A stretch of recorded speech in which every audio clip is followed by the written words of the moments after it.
Bismillahirrahmanirrahim. Assalamu alaikum, my dear student. Dear student, I am Yasir Mahmood, your physics teacher.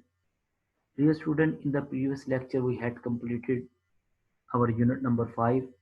Today, we are going to start unit number 6, which is of work, energy, and power. Today, we are going to discuss about the work. Now, what is the work?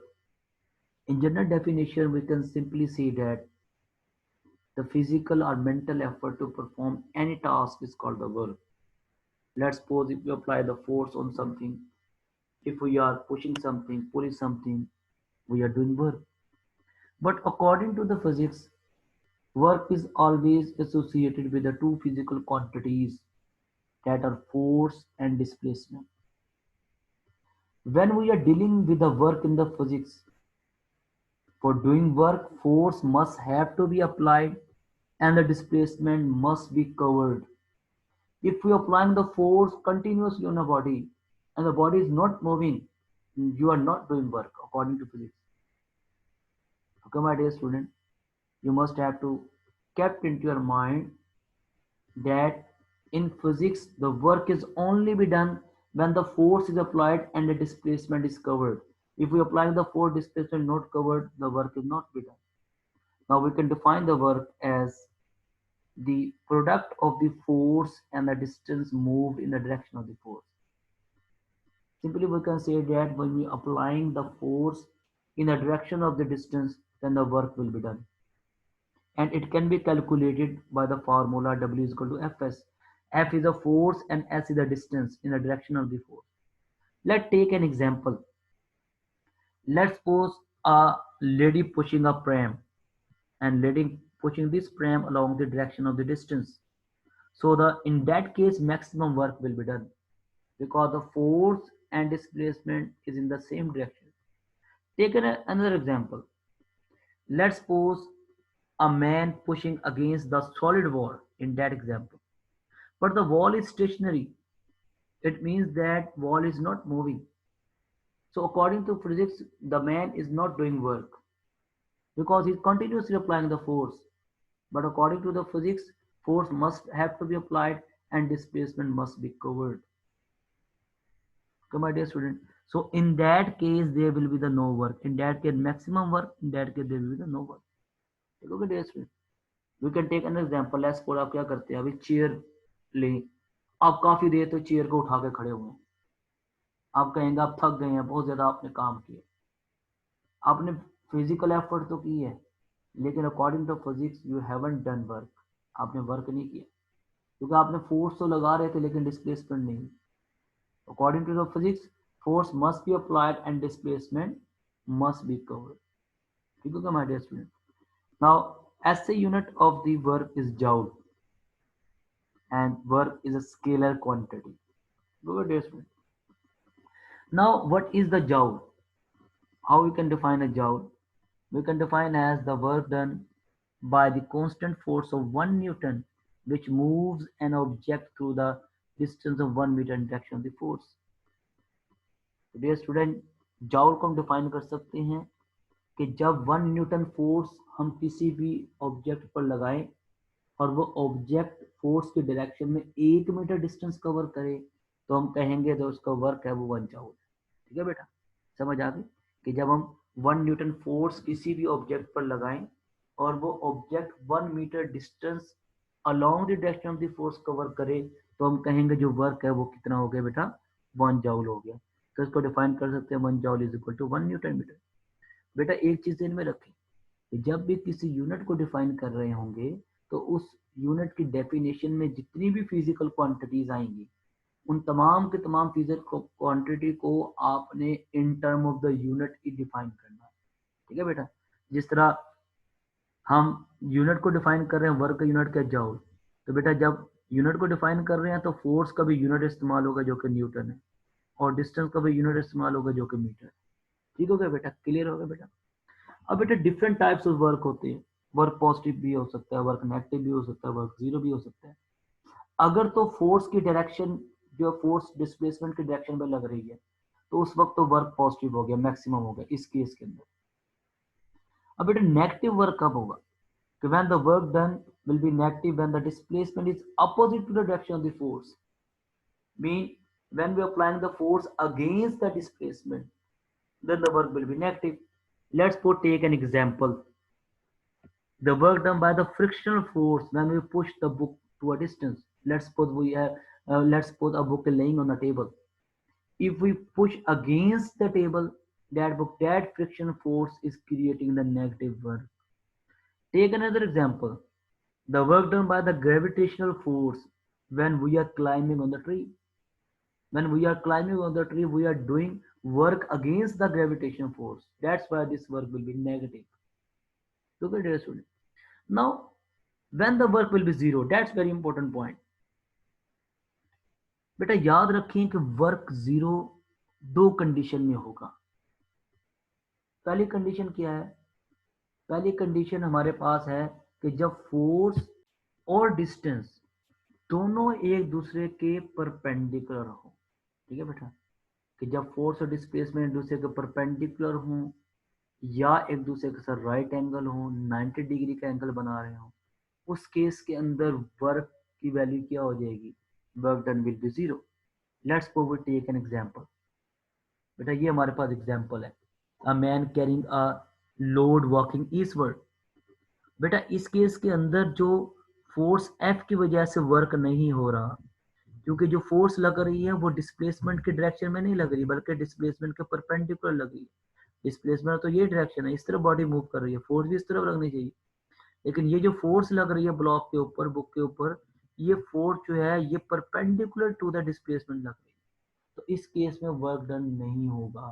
ठीक है बेटा, याद रखे की points है कि अगर force और डिस्प्लेसमेंट के दरमियान में 90 डिग्री का एंगल बन रहा है या दूसरे के राइट एंगल है, तो बेटा इस केस के अंदर वर्क डन नहीं होगा. सेकंड कंडीशन क्या है? सेकंड कंडीशन है कि फोर्स तो लग रही है लेकिन डिस्प्लेसमेंट नहीं हो रही, डिस्प्लेसमेंट जीरो है. तो बेटा उस कंडीशन में भी वर्क डन जीरो होगा. जैसे पहले एग्जांपल हमने देखी, a man is pushing the solid wall.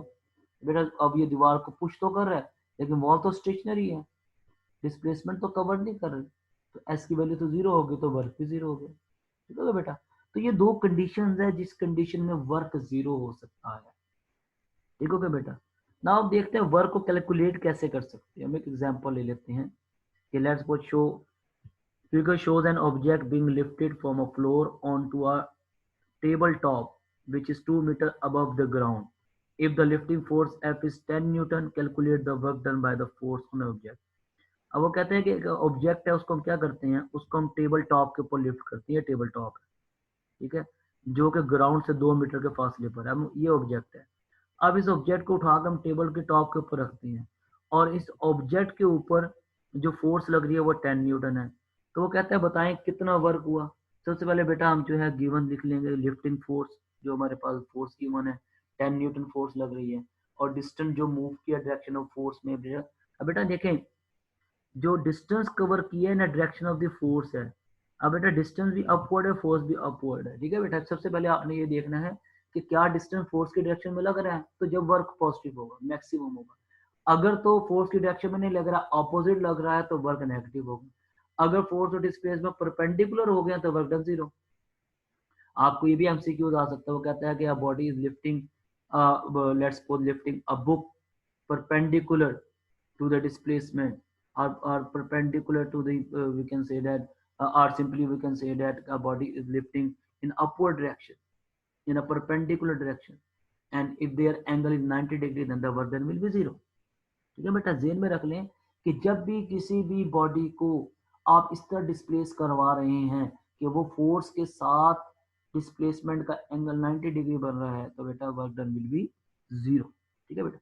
अब यहाँ पर देखें कि फोर्स और डिस्प्लेसमेंट, देखिए फोर्स जो लग रही है डिस्प्लेसमेंट की डायरेक्शन पे लग रही है, तो इसका मतलब है वर्क डन जीरो नहीं होगा, मैक्सिमम होगा. बेटा वर्क को हम कैसे कैलकुलेट करते हैं? Simply work is the force of force and displacement. ठीक है बेटा, एफ की वैल्यू कितनी है 10, और डिस्प्लेसमेंट कितना कवर किया 2 मीटर, तो बेटा कितना हो गया हमारे पास 10 मल्टीप्लाई बाई 2 20 जाओ. ठीक हो गया बेटा, क्लियर हो गया. तो बेटा इस तरह जो है हम वर्क को कैलकुलेट कर सकते हैं. Now our next topic is energy. Now beta, what is the energy? Energy, the capacity of the body to do work. Mean किसी भी बॉडी की जो काम करने की सलाहियत होती है उसे हम एनर्जी कहते हैं। अब बेटा work is a form of the energy, ठीक है बेटा, याद रखें, work is a form of the energy because without supplying energy neither people nor machine can done work. When we are doing the work, it means that we are supplying energy. Without energy, we cannot do work. ठीक है बेटा, ये jail में रखना है। ठीक है बेटा, जब ये कहते हैं वर्क का यूनिट भी जाउल है, ठीक है बेटा, जो हमारे पास एनर्जी, सॉरी, एनर्जी का यूनिट भी जाउल है, जो वर्क का यूनिट भी जाउल, एनर्जी का भी unit joule. Why? Because work is a form of the energy. When we are doing the work, it means that we are supplying energy. ठीक है बेटा, और एनर्जी भी हमारे पास जो है स्केलर क्वांटिटी है। क्लियर हो गया? अब बेटा डिफरेंट फॉर्म्स ऑफ एनर्जी हम देख लेते हैं। लेट्स सपोज केमिकल एनर्जी है, जिसके अंदर हमारे पास फ्यूल्स हैं such as oil, wood, coal, electric cells, food, and explosives. These are the different types of the chemical energies. Now, other type of energy, nuclear energy. Let's suppose we have atomic bombs, nuclear reactors, hydrogen bombs. The energy supplying is called, that is the nuclear energy. Now, next type is electric energy. The energy associated with the current in the electric drills, with the power tools, and all other electrical appliances. That is electric energy. Another one is internal energy. The energy possessed by the atom or molecules of the matter in a form of the kinetic energy or potential energy is called the internal energy. You had already might be discussed in the chemistry. When the gas molecule is moving randomly, they are possessing the internal energy. Now, and the last type is mechanical energy, very important one. There are the two types of the mechanical energies, kinetic energy and potential energy. Now we will discuss about the mechanical energy. As I told you, there are two types of the mechanical energy. First one is the kinetic energy and second one is the potential energy. Now first of all, we will discuss about the kinetic energy. What is the kinetic energy? The energy possessed by the body by the virtue of its motion. ये बेटा, कोई भी body जो अपनी motion की वजह से, अपनी मोशन की क्वालिटी की वजह से एनर्जी प्रोसेस करती है, उसे हम काइनेटिक एनर्जी कहते हैं। ठीक है बेटा, सिंपल वर्ड्स में हम कह सकते हैं कि any moving object has kinetic energy. A body is moving have a kinetic energy. Let's suppose we take an example, we have a roller coaster. The motion of the roller coaster always possessing the kinetic energy. Let's suppose a car is moving, possessing the kinetic energy. Every body that is moving, every object that is moving which have an acceleration, that will have a kinetic energy. Now we can calculate the kinetic energy by this formula. Ek for kinetic will be equal to half mv square. ठीक है बेटा, kinetic energy को calculate कर सकते हैं half mv square के फॉर्मूले से। अब बेटा यहाँ पर बहुत इंपॉर्टेंट की पॉइंट्स कि kinetic energy mass और velocity पर डिपेंड करती है। अब कैसे डिपेंड करती है mass और velocity में?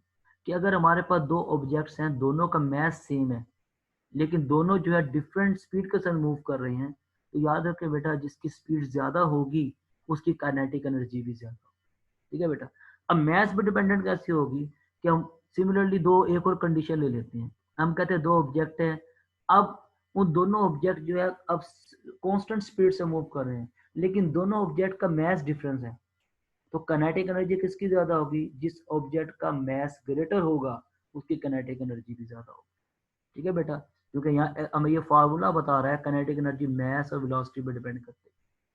ठीक है बेटा, कि अगर हमने दो ऑब्जेक्ट्स लिए हैं, उनके मैस को कांस्टेंट रखा है, ठीक है, और मैस को कांस्टेंट रखकर डिफरेंट स्पीड से मूव करवा रहे हैं, जिसकी स्पीड ज्यादा काइनेटिक एनर्जी ज्यादा। ऑन द अदर हैंड अगर हमने क्या किया, स्पीड को कांस्टेंट रखा है, मैस डिफरेंट है, जिसका मैस ज्यादा काइनेटिक एनर्जी। ठीक है बेटा, तो ये एक इंपॉर्टेंट पॉइंट था जो कि आपको पता होना चाहिए। नेक्स्ट बेटा हमारे पास है potential energy. Now, what is a potential energy? Energy possessed by the body by the value of its position or the condition. Simply, the energy possessed by the body due to its position or the conditions called the potential energy. तो student, जब किसी भी body की हम position को change करते हैं, हम कंडीशन को चेंज करते हैं, तो उसके अंदर जो एनर्जी प्रोसेस होती है पोटेंशियल एनर्जी होती है।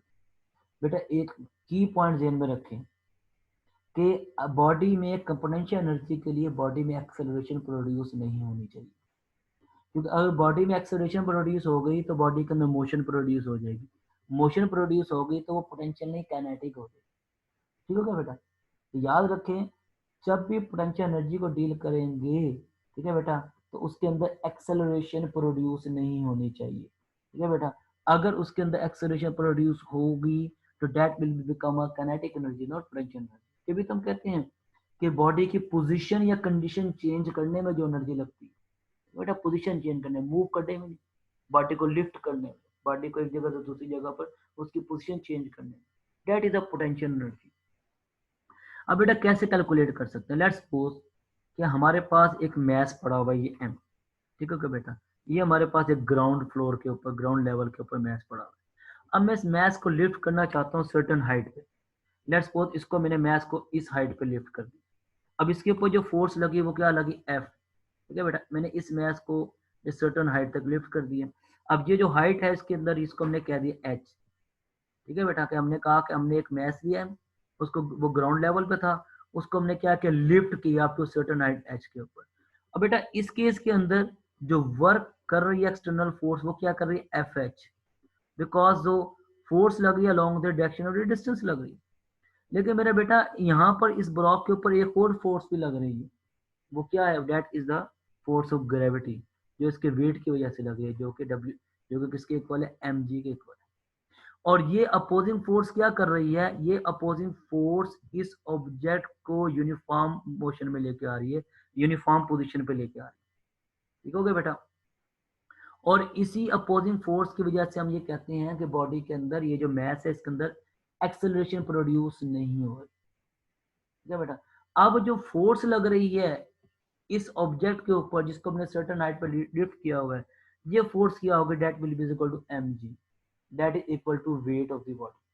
बेटा याद रखें, जब किसी बॉडी को लिफ्ट करते हैं तो उसके ऊपर जो फोर्स लगती है वो उसकी ग्रेविटेशनल फोर्स होती है, वो उसके वेट के इक्वल होती है। किसी भी बॉडी को सर्टेन हाइट पे आप लिफ्ट कर रहे हैं तो उसके ऊपर जब भी फोर्स लगेगी, that force is equal to its weight, ठीक है बेटा।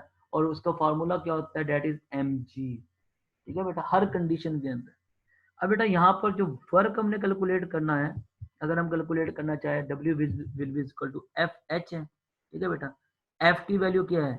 एफ की वैल्यू हमारे पास है ना, वर्क वैल्यू क्या थी? F H. एफ की वैल्यू क्या आ गई? M G. एच की वैल्यू ये होगी एम जी एच, ठीक हो गया बेटा।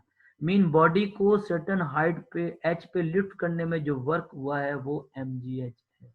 अब बेटा ये जो वर्क है ये किसके इक्वल होगा? That is a gravitational potential energy, ठीक हो गया बेटा। That is a gravitational potential energy, क्योंकि हमने जिस ऑब्जेक्ट को, जिसका मास m है, इसको जो लिफ्ट किया है वो इनसाइड द ग्रेविटेशनल फील्ड किया है, ठीक है बेटा। और ग्रेविटेशनल फील्ड में जब भी बॉडी को आप लिफ्ट करते हैं तो उसके ऊपर जो एनर्जी स्टोर होती है वो ग्रेविटेशनल पोटेंशियल एनर्जी कहलाती है, ठीक है बेटा। और हमें ये पता है work is a form of the energy. अगर हम वर्क की वैल्यू को निकाल लेंगे तो बेटा जो वर्क की वैल्यू है वही एनर्जी की वैल्यू, ठीक है बेटा। तो हमने क्या किया? हमने यहाँ पर मैस m को सर्टन हाइट h पे डिस्प्लेस करवाया, ठीक हो गया। इस हाइट के ऊपर हमने इसका वर्क निकाल लिया, कितना वर्क लगा हमें हाइट h तक डिस्प्लेस करने में, ठीक है बेटा। उस वर्क की वैल्यू को हमने कह दी, जो वर्क स्टोर हुआ है इस मैस के अंदर, ये वर्क स्टोर हुआ in form of the gravitation potential energy. तो बेटा ये एम जी एच, ये हमारे पास फार्मूला आ गया gravitation potential energy. Kinetic energy की क्या था? हाफ एम वी स्क्वायर, ठीक हो गया बेटा। ग्रेविटेशन पोटेंशियल एनर्जी का क्या है? एम जी है। बेटा बहुत इंपॉर्टेंट सी फार्मूले हैं, आगे जाके आपके बहुत सारे न्यूमेरिकल्स भी आ सकती हैं, ठीक हो गया, कि जिसके अंदर आपको कैलकुलेशन दी जा सकती है, तो आपको पता होना चाहिए, ठीक है बेटा। नाउ बेटा that's is for today's lecture. बेटा कोई भी आपको प्रॉब्लम, कोई चीज़ समझ नहीं आई हो तो मेरे बेटा आप जो है ग्रुप के अंदर इसको डिस्कस कर सकते हैं, पूछ सकते हैं। ओके बेटा, that's is for today lecture, see you next time. Okay, अल्लाह हाफिज़।